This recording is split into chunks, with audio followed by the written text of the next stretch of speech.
What's up? It's Way Up with Angela Yee. I'm Angela Yee, and you know it's a Wealth Wednesday, so I have my Wealth Wednesday partner, Stacey Tisdale, here. Always honored to be with my buddy Angela Yee. Happy Wealth Wednesday, everybody. And this week we are bringing attention to something that a lot of you probably know about but don't even know you know about, called financial abuse. And we're shining a special spotlight on it because it's Domestic Violence Awareness Month. And 99% of domestic violence cases start in financial abuse, and most of us don't even know what it is. So we are really excited to have Kim Pentico with us today, and Kim is the Director of Policy at the National Network to End Domestic Violence. Actually, Senior Director of Economic Justice. Yeah, that's what I meant. That's all right. They don't want me doing policy work. Yes, the Senior Director of Economic Justice for the National Network to End Domestic Violence. Thank you so much for joining us. You know, doing Wealth Wednesday, this was the first time I even knew about financial abuse. So can we define what is financial abuse? Great question. So I think it's important to recognize what I'm here to talk about is financial abuse within the context of domestic violence. Okay. So domestic violence, first and foremost, is a pattern of coercive behavior used to intimidate and threaten a current or former partner. And financial abuse is one of those tactics used within the context of domestic violence, right?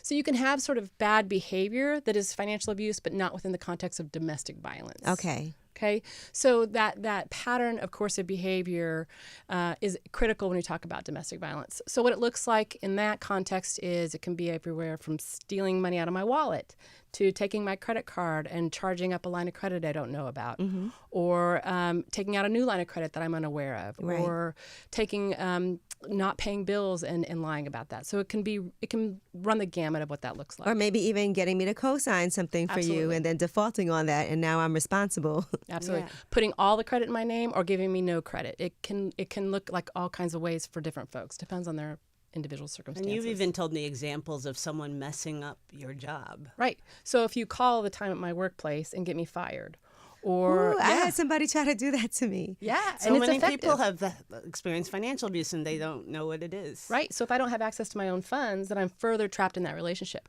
The other thing to remember is that, let's say I decide I want to leave my relationship because it's not safe for me. It's no longer serving me and my children. So I want to leave. I need finances to do that. Yes. I just don't leave and go find housing. It's very expensive, as you can imagine, particularly here. But most places, housing is the issue. And so leaving's not easy. Leaving, particularly for women living in poverty, leaving often looks like doubling up with friends or family. Right. And then when you have children, knowing that you have to take your children to a shelter if you have no place to go, sometimes you're thinking about them because you don't want to put your children in a situation, but you're not going to leave them behind. Yeah. Or I'm going to live in my car. So I'm going to stay in my car for a couple of nights. How often can I stay in my car a couple of nights and send my kids to school in the same clothes? Right. Before the school's now concerned about my children. And so leaving doesn't look easy or simple. And so finances play a huge piece in that. It's also interesting in those cases of low-income women, you're thinking about the safety of your children. And all people, you know, the number one reason people stay in these financially abusive relationships is because of children. And also talk about the subtle aspects.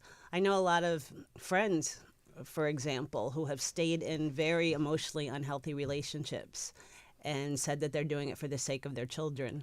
And I was reading a story about a woman who was in that situation, and she just said to heck with it, and she left, and she did what she didn't want to do. She had to move her kids, who had a very nice lifestyle, into an apartment, and her kids were so much happier.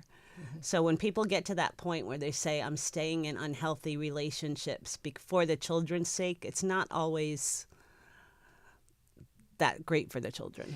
I think, yes, I think it's important that we contextualize what this looks like for many survivors of domestic violence. Lethality increases by 7 times when a survivor makes an act of independence, like leaving, like getting a job, like telling a friend or taking a new line of credit out, or whatever that looks like, whatever that act of independence is. That risk of dying at your partner's hands increases by 7 times because it's the center of domestic violence is power and control. So when you've done something that sort of challenges that power and control, then you see physical and sexual violence be employed. And so what we may not always recognize as helpers and people that love survivors is that they know their safety best, which is counterintuitive. If you're being hurt, leave. Well, what you don't realize is that when I leave, I can no longer kind of keep tabs on knowing where my safety is at all times. So leaving can be really dangerous for survivors. Right. At the same time, we know that when we can do it safely in a planful way, helping folks get a financial stash of money set aside, helping them find safe housing, all of those things, we know their ability to leave is more successful. Right. Their ability to do that lasts longer. And in the end, kids tend to be much, much happier. Yeah, I've seen people have to leave in the middle of the night, but you have to have everything set up, like you said, and have a secure place to go. And sometimes, you really have to find a place where they don't know where you're going until you can get everything secure for yourself. And that's not an easy thing to have to do. I remember having to be in court one day. I had a whole other situation going on, but it was family court, and hearing some of these women's stories who were talking about, the abuse that they had to go through, and seeing women in court with their kids trying to get restraining orders and dealing with trying to leave somebody who was abusive to them, but also have nowhere to go. Because a lot of times, especially for women, when maybe you've had to stop working because you've had children, and then this person is the primary caretaker financially, but you're holding down the household for a period of time, it's not an easy thing to be able to do. And sometimes women can feel like they're being selfish if they're not sacrificing and staying in a situation because they want to make sure. People get scared. Is he going to still financially take care of the kids? Do I have to take the kids out of school? It's a lot of things that go on when it's time to leave. Well, I think the idea of also being able to really leave and disappear with your kids is not realistic. It's not. That is still the They father have of your rights children. too, yeah. Absolutely. So at some point you have to figure out how to manage your safety, your children's safety, and still hopefully co-parenting on some level, which is really challenging when you're working with somebody who's been historically abusive and unsafe to you and your kids.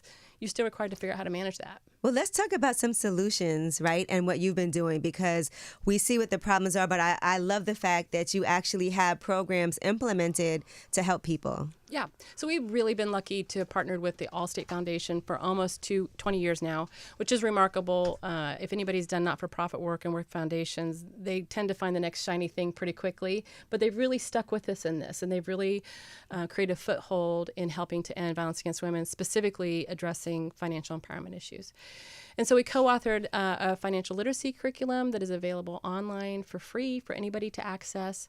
It's a very traditional financial literacy curriculum in that we talk about budgeting and loans and how credit works and all that good stuff. But then we also address how to do safety planning within the context of domestic violence. And It's what does wild. That look like? Yeah. I started covering a story like 10 years ago, and that's what caught my attention. You're looking at their financial literacy curriculum, and it's telling you, okay, here's how you hide money. Here's how you do this. It's what you've got to do. Right. It's a challenge because I think we talk about what does a healthy financial relationship look like within partnership. And to stay safe in an abusive relationship, you do the exact opposite. In a healthy relationship, we're going to negotiate all the things. We're going to have disagreements, but we're going to come to an agreement. We're going to share all the things. In a abusive relationship, I'm going to hide everything. I'm going to squirrel things away. I'm not going to tell you what I'm up to because I have to stay safe, and I'm creating that ghost stash. So it's counterintuitive. So domestic violence, and also what's interesting, financial abuse is prevalent in about 99% of that. What was it I saw once? Only 7% of Americans know what financial abuse is, Right. which is very surprising. But also you bring us to the importance of financial independence within relationships. Right. We talk about that a lot. Like you can conduct yourself differently in a relationship if you're financially independent. And that's hard for especially women or men who stay home and the other person's the breadwinner. Right. Well, how do I get financially independent? Right. I don't know if it was Wendy Williams. It was the funniest thing. Or another morning show asked, how many people would stay married if I gave you $1 million? Or how many people would leave their marriage if I gave you $1 million? And like every woman in the audience listen, one of my friends has famously told me, I wish I had a lot of money so I could choose who I want to date. Yeah. And she really said that. And I was like, that's a wild thing to have to take. She was like, if I had money, I would date who I want, who I like. That's sad. Talk about for people listening, the importance of financial independence. Well, for one, I think about my own personal circumstances. I consider myself very middle income, right? So if I fly home tonight, hopefully I can fly home tonight. Yeah, good luck. Right? I get home, and if my home is unsafe to me because of somebody living in my home with me, I can get into a gassed-up car that feels pretty reliable. I can stay across town in a hotel, feels very safe to me. If I had to, I could buy a plane ticket last minute for me and my children and go fly somewhere if I needed to seek safety. When I am living in poverty and I need to seek safety, that looks really different, right? And so I may be staying in a car overnight. I may be staying in a hotel that doesn't feel safe, or doubling up with friends on a couch. My kid's 18 years old. That's not comfortable for anybody. And so my ability to navigate and negotiate my safety looks really different. I'm also navigating poverty. And so I want to work towards how to squirrel away that fund, like any additional money that comes in the door, to put that into an account that's just mine, that no one knows about. Start to create my own line of credit that's just mine. But to start to take those financial steps. And financial abuse also does happen to men and members of the LGBTQ community. So can we talk about how that plays out as well? For sure. And I think it's important, again, to remember that when I'm talking about financial abuse, I'm talking about in the context of domestic violence. Absolutely. So we certainly know domestic violence does happen to men. What we do know, though, is happens at a different percentage. We know that it happens much higher percentage of it happening to women as the victims, men as the perpetrators. Not always the case. And again, it's that differentiating between bad behavior.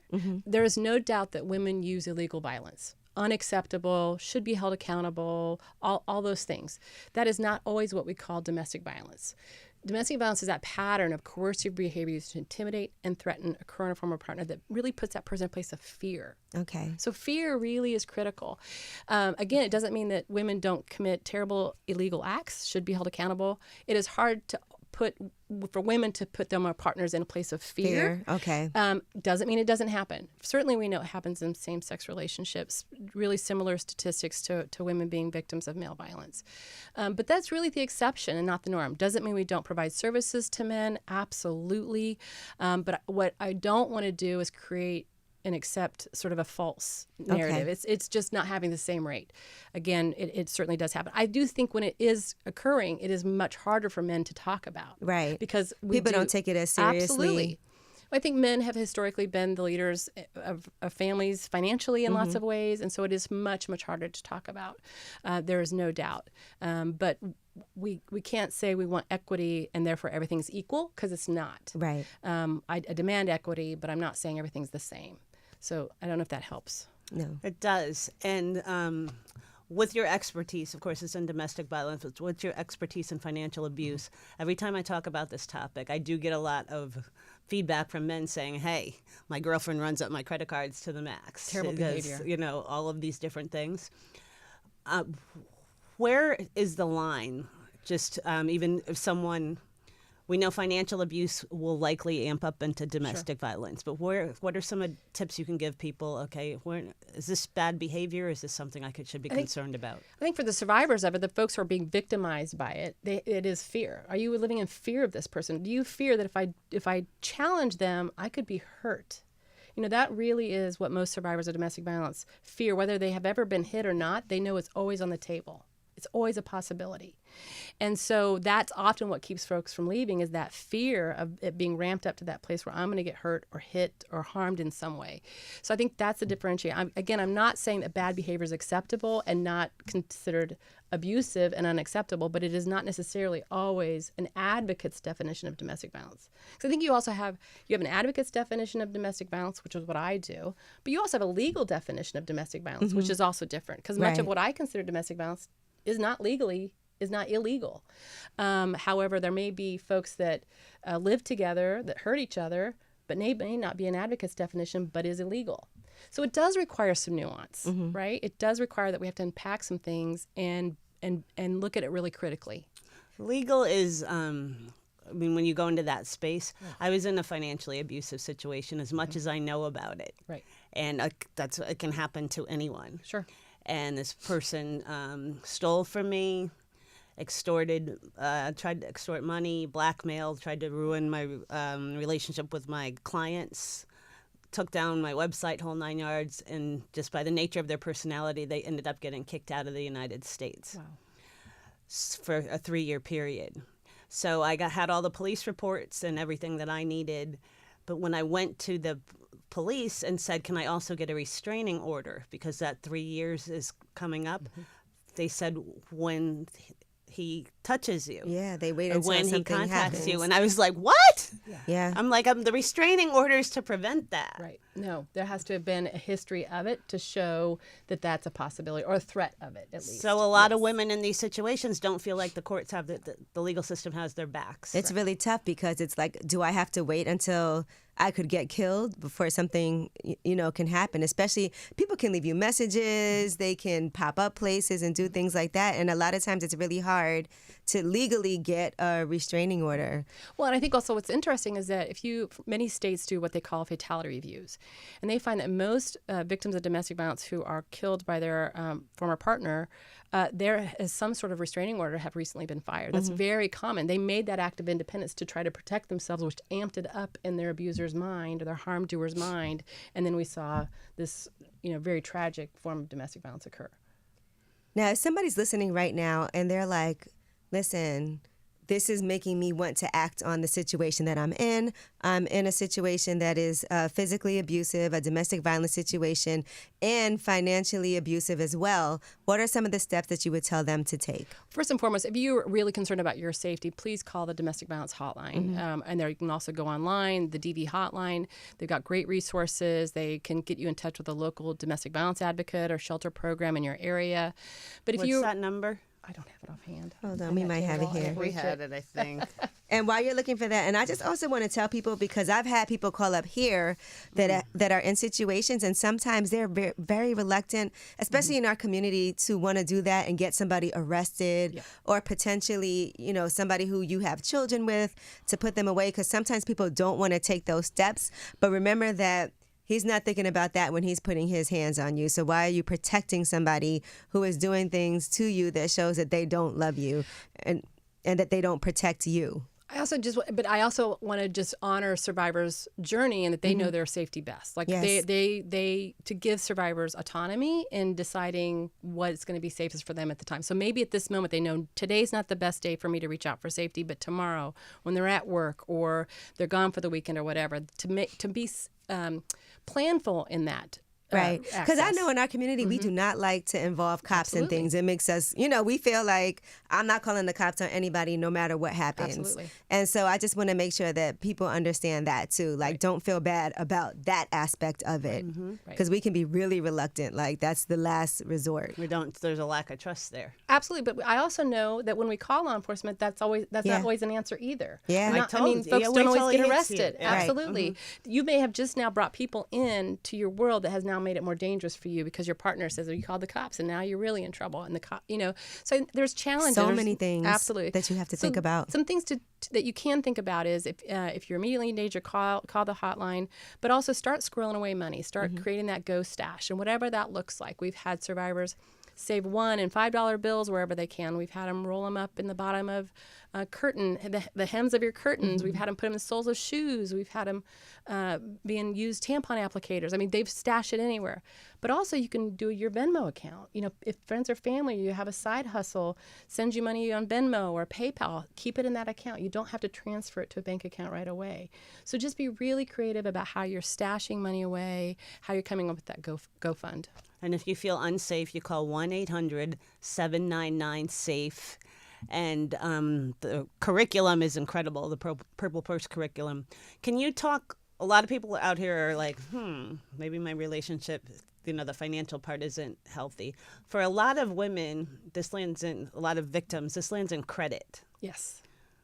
Definitely. So we've had lots of survivors come through, and they've gone through the shelter program or whatever, and they're ready to get on their own and start their own housing. And credit is such a huge challenge. They've got their credit's been ruined because of their harm doer, or because of the extreme poverty, and they're not able to get new housing or buy a car to get to childcare and jobs and all those things. And so we see credit being ruined. So we started the Independence Project, which is a no-fee, no-interest credit building Building Microloan for survivors. It's a $100 no fee, no interest loan. They pay it back $10 a month, and every month they make their payment, we report it to the 3 credit bureaus. Oh, that's So great. yeah, we Talk see. about how people access that. Yeah, so you can go to our website. You can type in economic justice or Independence Project on our website, NNEDV.org, and you can make applications. Survivors apply on their own. They have to have worked with the domestic violence advocate at least 3 times, just so we know folks are victims of domestic violence. That's why we tell our funders who the funds are going to, and that's how you make application. Now, if we're in a situation where we have a friend who we want to be supportive of, who we know is going through this, what would you recommend are the steps that a person can take? Because sometimes you feel like I want to help my friend, but she's just not listening. Perfect question. Because I think what we tend to do is really strong women. I have 2, 3 in this room right now. The instinct is to say, I'd never let a man do that. I never let somebody put hands on me, right? But what you've told me, because I'm going home and I'm not safe, what you've just told me is I'm stupid. Exactly. You got it figured out, and I haven't got it figured out, right? So I think what we can do as strong women to support other strong women is to just say, I'm worried about you. I'm scared for you, and I'm here for you. And you let me know what you need from me on this journey, and I'll be there. No but otherwise, shaming. Absolutely. It comes out I as don't- shaming. Yeah. Absolutely. So you let me know. You let me know how I support you. And I'm not here with judgment, whatever that process looks like. So I think that's one of the best things we can do to help each other out. All right. I think that's important to understand because sometimes we can know someone's situation and not know how to help and not want to pass judgment on them, but try to make sure, because you would feel terrible like if you're not letting them know. Yeah, So, okay. Great question, great point. I think also just to let people know you don't deserve this. Right. Right. I'm sad for you. You don't deserve this, and I'm here for you. Yeah, and I just think when you look at some of these numbers, and I know Stacey earlier you ran down some of the statistics, but I just want to make sure we do that again so people can Please really do. understand how serious and widespread domestic violence and financial abuse within domestic violence situations is. Okay. We have, according to the Allstate Foundation, financial abuse occurs in 99% of domestic violence cases. Financial abuse is the number one reason victims stay in or return to abusive relationships. 78% of Americans don't recognize financial abuse as domestic violence. And one of the reasons we're here is 4 women will experience domestic violence. I think that is, it's a horrifying and number. don't talk about don't talk about it. Yeah. When you go home tonight, on your way home, count the doors going home. 1 in 4, 1 in 4. When you go to your apartment, look through all of those apartment mailboxes. 1 in 4, 1 in 4. You know what really opened my eyes about this? I used to be on the board of, I'll say, the YWCA in Greenwich, Connecticut. And it's all that, Greenwich, Connecticut is all that Greenwich, Connecticut. And the YWCA's wonderful mission is domestic violence and racial equity. And so many of these women on the boards who had these incredible lives, and I would talk to them and they were in golden handcuffs. Yes. I mean, they were experiencing domestic violence at home, but their partner had created this lifestyle for them and their children, holding that over their heads. They didn't feel like they're going to leave. Who's going to downgrade their kids' lifestyle? And then eventually, a lot of that financial literacy. If you have your partner, I will stay home, but you set up an account for me. You don't put credit, you don't take out credit in my name. You don't do this. That financial independence, we try to emphasize it over and over and over again with Wealth Wednesdays. You can simply conduct your life differently. Yeah, definitely. And I think it's also important to note that we don't always know what's also being threatened behind closed doors. Exactly. I worked with a survivor who they both were employed. They actually came from pretty significant means. He had never laid a hand on her, but he threatened her regularly. He put her down, told her she was crazy. No one else would. Gaslighting. Absolutely. Gaslighting and narcissism. And So many of these people talk 50 about. years later, she left him and went to work for the first time after a week. And he came in and shot and killed her in her workplace. My gosh. Shot and killed her. And then shot himself. Never once put a hand on her prior to that. Wow. But she always knew it was a threat. She Right. always knew it was a possibility. And but that made it harder to talk about because they said, well, has he ever hit you? Well, no. He's just threatening you. But and people I'm don't take that scared. as right. Right. And so I think it's so important that we understand we don't always know what's happening behind closed and what people are really fearful of. I couldn't believe this. There's these women, Yeah. what was really happening to 1 in 4, how prevalent it was. Absolutely. Wow. Well, again, tell us how people can find you. So you can go to www.NNEDV.org, and you can Google Independence Project or Economic Justice. You'll find lots of great information. If you want to donate so we can continue to support the Independence Project, it just takes $10 to back a loan. So we'd love to have folks come in and back a loan for us and help a survivor rebuild credit. And Kim's out there fighting the fight in Washington, talking to Congress, talking to the White House, really lobbying for all of us on this issue.